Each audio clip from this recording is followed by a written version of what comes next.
Saudara, berkali-kali hakim di Pengadilan Negeri Jakarta Selatan dibuat geram karena pernyataan yang berubah-ubah saat berlangsungnya sidang pemeriksaan saksi Susi yang merupakan asisten pembantu rumah tangga Verdi Sambo. Tidak hanya hakim, namun jaksa penuntut umum dan kuasa hukum terdakwa Richard Eliezer juga dibuat jengkel. Lalu apakah Susi berbohong di dalam persidangan karena pernyataannya yang selalu berubah-ubah? Silakan di bangku depan itu diisi dulu, di kursi merah biru itu. Agama Islam, pekerjaan, mengurus rumah tangga, betul? Apa yang kamu tahu? Kamu ambil mikir, kalau mikir itu bohong. Ya, Paham? ini melalui ketua majelis ya. Saya harap ini dihadirkan terus dalam persidangan ini. Kami memohon agar saksi dikenakan pasal 174 tentang kesaksian palsu dengan ancaman 242 KUHP 7 tahun. Mohon dicatat.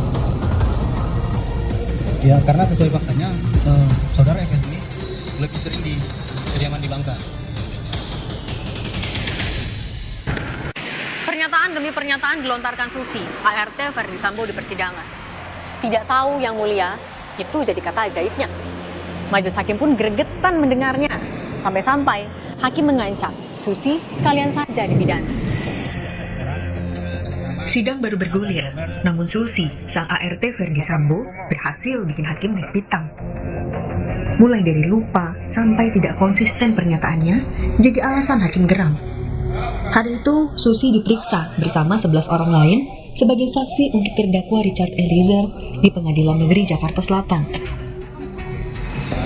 Kecurigaan hakim, salah satunya bermula saat Hakim Ketua Wahyu Iman Santoso menanyakan kapan Putri Chandrawati pindah dari rumah di Jalan Bangka ke rumah Saguling. Susi yang berdalih lupa langsung dicecar. Hakim pun melanjutkan pertanyaan, apakah seluruh ajudan Verdi Sambo tinggal di Jalan Bangka? Namun lagi-lagi Susi bilang tidak tahu. Hakim pun curiga Susi bohong. Sejak kapan Ibu pindah ke Saguling? 2021. 2021 bulannya? Saya lupa. Cepat sekali saudara mengatakan lupa. Ini pertanyaan saya pelan-pelan loh, bukan ngejar saudara loh. Sejak kapan? Sejak sesudah Lebaran. Sesudah Lebaran 2021. Siap. Apakah semua ajudan tinggal di Jalan Bangka?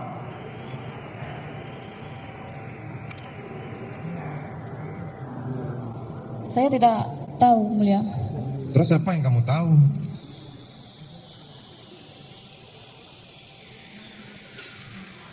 Apa yang kamu tahu? Kamu ambil mikir, kalau mikir itu bohong. Ya. Paham? Ya kan saya bagian masak, ke ngurusin om-omnya. Apakah rumahnya sebesar itu sampai saudara tidak bisa mengenali mereka? Jangan beralasan saudara di dalam dapur terus.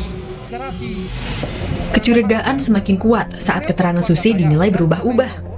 Hakim sampai minta Susi dipisah saja dari saksi lain. Jaksa penuntut umum pun menimpali. Jaksa curiga Susi menggunakan alat komunikasi di telinganya. Saudara saksi di dalam jilbab, mohon izin ini, apakah saudara saksi ada menggunakan handsfree tidak? Ini saya perlu perjelas dulu. Siap. Saudara ada menggunakan handsfree tidak ini? Ada yang mengajari saudara sekarang? Tidak ada. Tidak ada? Tidak.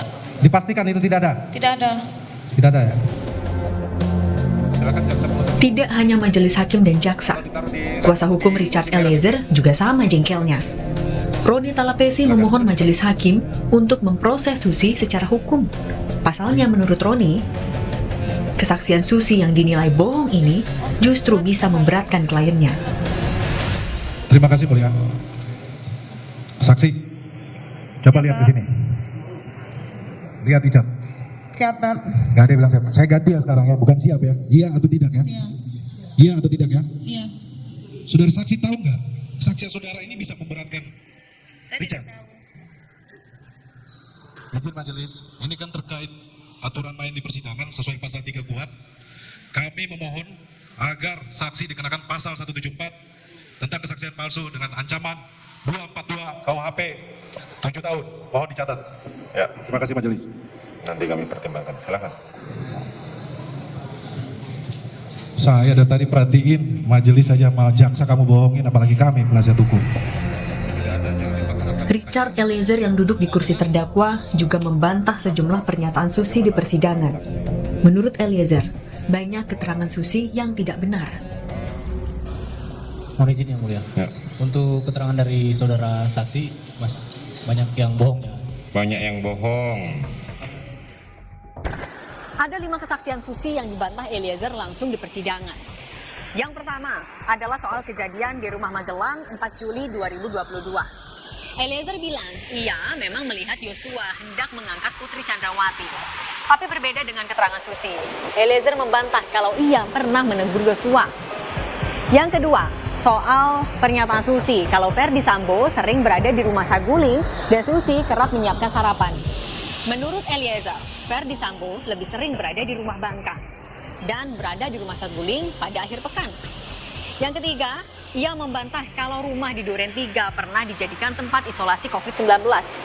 Menurut Eliezer, kalau ajudan Ferdy Sambo sampai putri Ferdy Sambo terjangkit COVID-19, isolasinya di rumah Bangka. Yang keempat, Eliezer yakin kalau Yosua punya kamar di rumah Saguling. Menurutnya, barang-barang Yosua pun ada di sana. Yang terakhir, Eliezer juga meyakini kalau Susi tahu atau melihat adanya senjata api laras panjang, apalagi ukurannya yang cukup besar. Ini berbeda dengan pernyataan Susi yang bilang ia tidak tahu menau. Pernyataan siapa yang benar, ini yang kita tunggu di persidangan. Yang pasti, hakim akan menggali lebih jauh di agenda selanjutnya. Melihat kesaksian Susi di persidangan, pakar gestur dan mikroekspresi Monica Kumalasari menilai Susi terlihat tidak spontan dan pernyataannya tidak serasi. Ekspresinya pun menunjukkan emosi yang tidak rileks. Hal ini jugalah yang dilihat oleh hakim.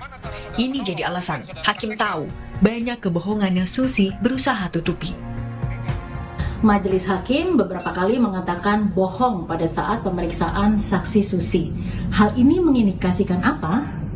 Ada 2 aspek psikologis dari kejujuran. Yang pertama adanya spontanitas dan yang kedua konsistensi. Hakim juga mempelajari bagaimana hal-hal psikologis dan juga sudah mengalami sendiri dari jam-jamnya selama di persidangan. Jadi ini mengindikasikan bahwa apa yang disampaikan oleh Susi ya tidak spontan, banyak cognitive loading, dipikirkan terlebih dahulu, dan juga beberapa hal yang kemudian ditanyakan tidak konsisten dalam menjawabnya. Artinya, hakim sudah tahu bahwa apa yang disampaikan oleh Susi adalah banyak kebohongan-kebohongan yang berusaha untuk ditutupi. Kejujuran Susi ditunggu di persidangan. Untuk mencari fakta, Susi rencananya akan kembali diperiksa. Keterangannya pun akan terus digali di agenda berikutnya. Apabila ia terus melontarkan kebohongan, ia pun terancam hukuman pidana. Ada 2 pasal yang membayangi Susi, yaitu Pasal 174 Kitab Undang-Undang Hukum Acara Pidana dan Pasal 242 Kitab Undang-Undang Hukum Pidana. Pasal 174 ayat 1 dan 2 KUHP mengatur soal hakim ketua bisa memberi perintah agar saksi ditahan untuk selanjutnya dituntut perkara dengan dakwaan sumpah palsu. Pasal 242 KUHP mengatur soal adanya ancaman pidana paling lama 7 tahun penjara bagi siapapun yang memberi keterangan palsu di atas sumpah. Kejujuran bagi jalan bagi Susi agar masih bisa tertolong. Tapi pertanyaannya, siapa suruh Susi bohong? Saya Cindy Permadi dan juru kamera Ian Faris mengulas persidangan Susi ART Ferdy Sambo untuk Anda.